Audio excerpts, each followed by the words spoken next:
My name is Dr. Liana Leach, and I'm a postdoctoral fellow here at the Centre for Mental Health Research at the Australian National University. What we looked at really was the relationship between unemployment or employment circumstances and people's mental health.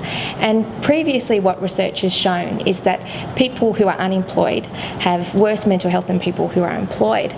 But what our study found was that being in any job is not necessarily better than being in no job.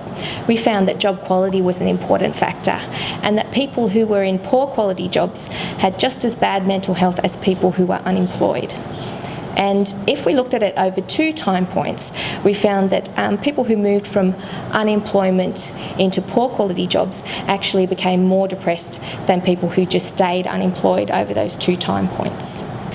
A bad job in our study was measured by a certain set of, criteria looking at the workplace environment. And these criteria were high job insecurity, so people might have been in casual work or on short-term contracts, in conjunction with a heavy workload or high job demands, and a lack of control, over how they managed these job demands. So they also had very low job control. So it was a combination of these 3 factors together classified a poor quality job.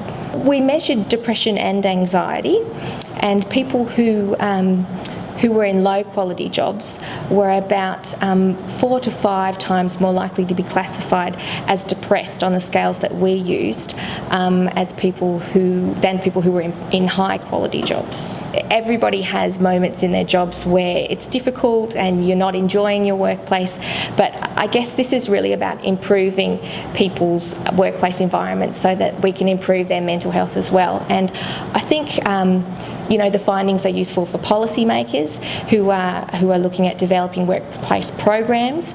So we know that getting people from unemployment into any job isn't good enough. We really need to try to be getting people into good quality work. And they're also useful findings for employers to know what type of workplace environments will most benefit their workers, and for employees as well to make decisions about their jobs and whether they might like to negotiate some of these aspects of their jobs with their employers to try and make it a good workplace that most benefits their well-being and mental health. I think the recommendations are that for policies that any job's not necessarily better than no job, and around work first policies and employment programs, we need to be looking at getting people into good quality jobs and giving them the skills so that they can move into good quality work. And for employers, I guess it's just it's awareness about these particular factors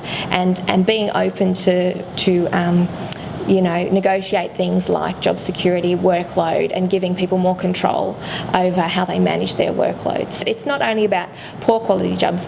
some other research that we've done also shows that people who move from unemployment into good quality work, their employment, their mental health improves, quite significantly. So it's not only about, the negative side of poor quality jobs. It's really about moving people into good quality work, and we have evidence to show that if we can do that, we can improve people's mental health.